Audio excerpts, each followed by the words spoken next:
Hello, my name is Joshua Mata, and I'm the Academic Advising and Career Specialist at Tyndale.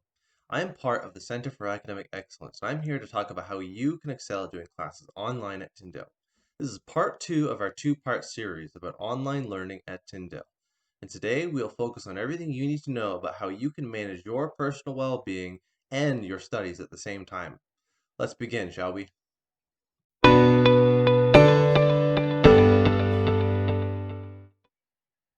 When it comes to online schooling, motivation is going to be a struggle, and this can be for any number of reasons. But often it's because you have less supervision and accountability than what you typically have in a classroom. You're not sitting in a classroom, nor are you among your peers. It's up to you to take initiative and get your work done without any outside pressure. And you have to do it in your own environment. Now, when it comes to motivation, often we're inclined to think, first I need to build up the motivation, and then I will do what needs to be done. First, I need the feeling, and then I'll do the behavior. Let me push back on this idea because there is something to be said about acting regardless of however motivated we feel. There is something to be said about routines. And often, when we're struggling to get things done, it's because we're either stuck in a routine of bad habits or a routine of not doing what needs to be done. Now, what I am about to say may be frowned upon in this day and age, but yes, there is something to be said about striving to do something regardless of however we feel. Often, once we do that, we feel accomplished and good about ourselves. We have a sense of achievement and we want to keep achieving what we accomplished. For example, maybe you can think of a time when you were invited to a social event, but you really didn't want to go. Yet you decided to go regardless of however you felt at the time. And by the end of the night, you actually had a good time. Notice how there was one point that night where you completely forgot about your initial worries and got caught up in the moment. Academia can often be like that. It can follow a similar process, where we start with initial anxiety about our homework and say, oh, I really don't want to do my readings or work on a paper right now. Then we start the task. And after starting the task, yeah, we'll still have some anxiety, but notice how the longer we stay at it, the more it starts to decrease. And at some point, we become so focused on the task at hand, we forget about those initial worries altogether. This is just like that moment when you started having fun at the social event you originally didn't want to go to. Now, however, sometimes that anxiety does come back, but you will start this process all over again. And sometimes you will go through this cycle several times in one sitting. And it can be discouraging, but can I encourage you to just stick with it for as long as you can before you take a break? This process is a lot like going to the gym and lifting weights for the first time. In the beginning, it's painful and you'll feel the burn. It's hard and it sucks. But over time, you build the strength you need to lift that load.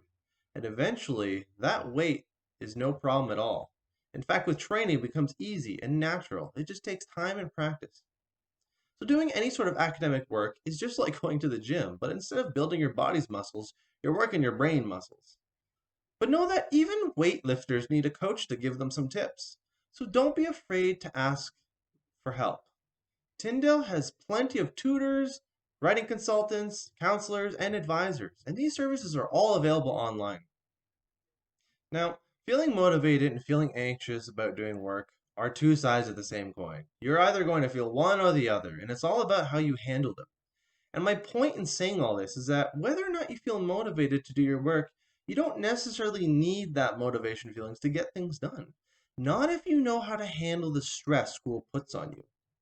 And don't get me wrong, building motivation is great. Do it if you can. Find ways to look forward to your work. Look for ways you can adapt it so it's more enjoyable for you. Maybe even find ways to reward yourself after. My point is, though, don't let motivation be the end all be all. Not every homework session you do is going to be a glorious, motivational, positive experience. So rather than seek out an impossible goal, how about we train ourselves to combat the negative experiences instead? That way, we can at least protect and maintain the little motivation we have when we're feeling down. And hopefully, that will lead to an even more positive experience overall. And this is where discipline and routine come into play.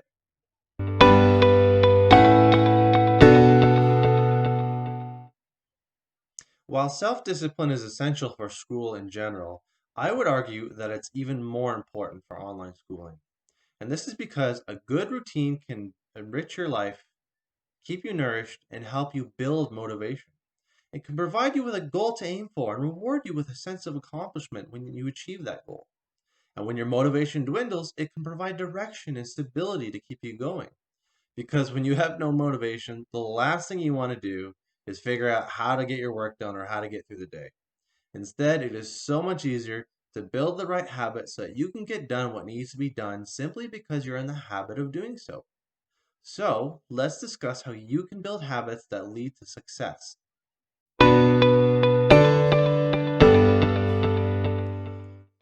Here's a few habits you can try out. First and foremost, wake up and go to bed at the same time every day.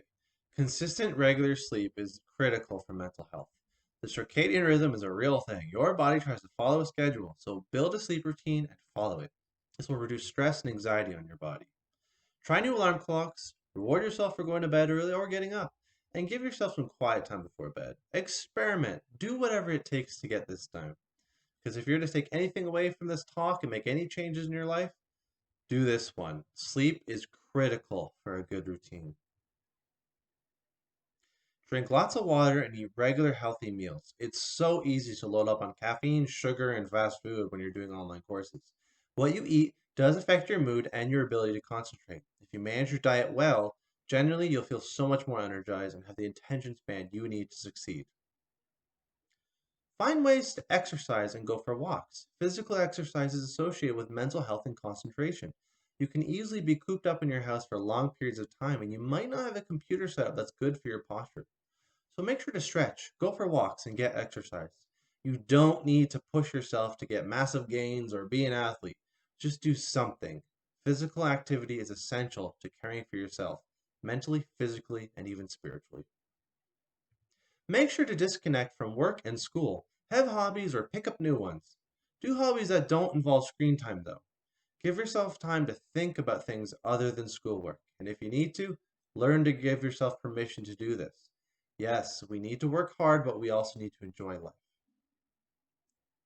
Find ways to foster a sense of meaning and purpose in your life. Explore and alternate between different spiritual disciplines, prayers, and readings.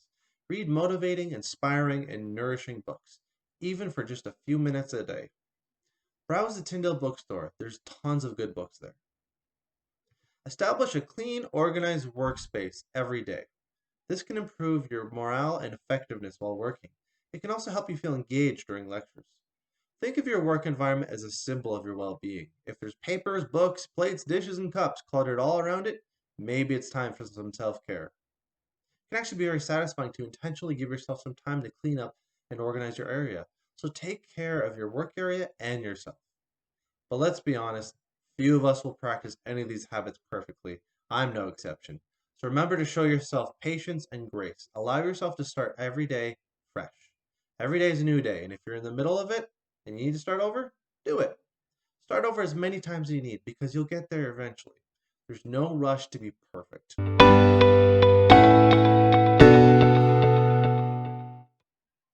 One thing I've noticed over the years is that students find it quite useful to schedule their studies into organized work sessions.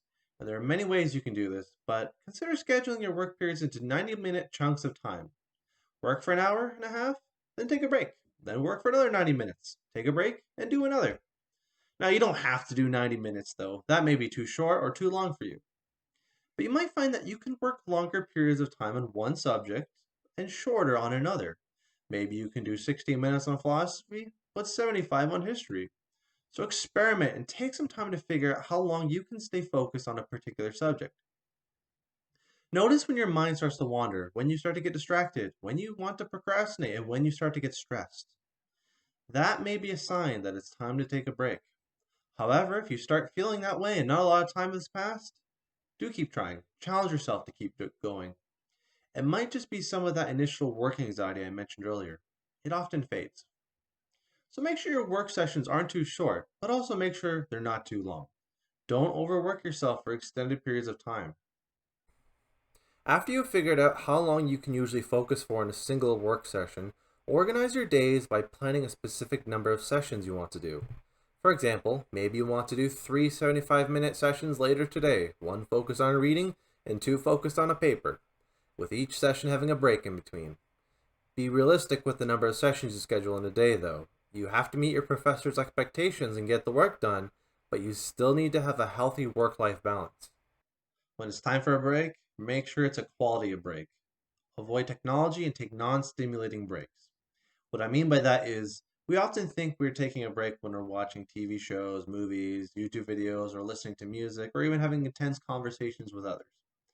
These are things that often keep our brains engaged, though, and working when they should be resting. Now, there's nothing wrong with watching TV shows or doing any of these things on a break. But do keep in mind, depending on how your brain is wired, they can actually prevent your brain from resting. So evaluate what works best for you on your breaks. What activities actually leave you feeling refreshed and ready to work? What activities tend to leave you drained after your break is done? Consider what's best for you.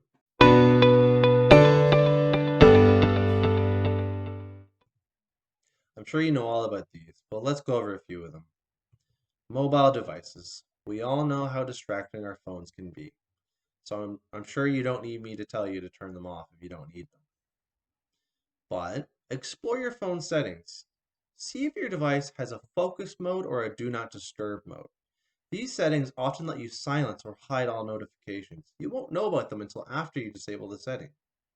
Sometimes they even let you lock yourself out of an app for a period of time. That way, you can't easily access that distracting app until the timer is up.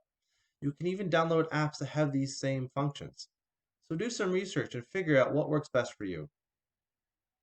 People can also be a huge source of distraction, whether we like it or not. So avoid working in places where others are likely to distract you. You can even inform your family members or housemates that you're about to start a work session.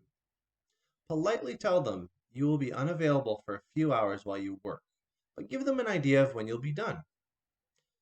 Give them opportunities to respect your space as you respect theirs. Having open, honest communication like that can be a good way to negotiate boundaries with others. When it comes to music, consider using headphones to block out distracting noises. If you prefer to listen to music while you work, try listening to instrumental music. That's music without lyrics. If you think about it, your brain has to process more information when it listens to lyrics, thus using up more of your energy. So try listening to music that's easier on your brain. It might not make much of a difference for you, but you might be able to work longer periods of time too. It just depends on how you're wired. There's tons of free playlists on YouTube and Spotify though. Check them out. There are a lot of instrumental genres these days, but here are a few examples to get you started.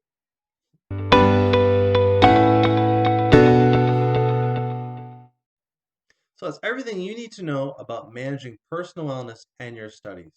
Remember, you don't have to be working ridiculously long periods of time. You're only going to get burned out if you do that. In fact, online schooling can go quite smoothly and be quite enjoyable if you just pace yourself. At the same time, make sure you're getting good sleep. Get a bit of exercise, go for walks, eat healthy meals, and find ways to enjoy life.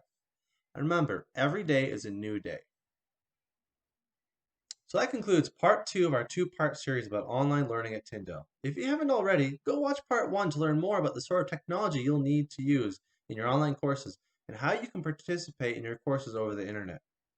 Also, feel free to book an appointment with any of our services at the Center for Academic Excellence. Writing and tutoring services would be happy to assist you with your assignments and course-related content. Academic advising and career services can help you plan your course selections, your academic career, and your future employment career. And accessibility services can also work with you to build individualized accommodation plans if you have a documented visible or invisible disability. Remember, all of our services are free to all Tyndale students. Students can also get free sessions and discounted rates with counseling services, so make sure to check them out too. This has been Joshua Mata from the Center for Academic Excellence, and I'll see you next time.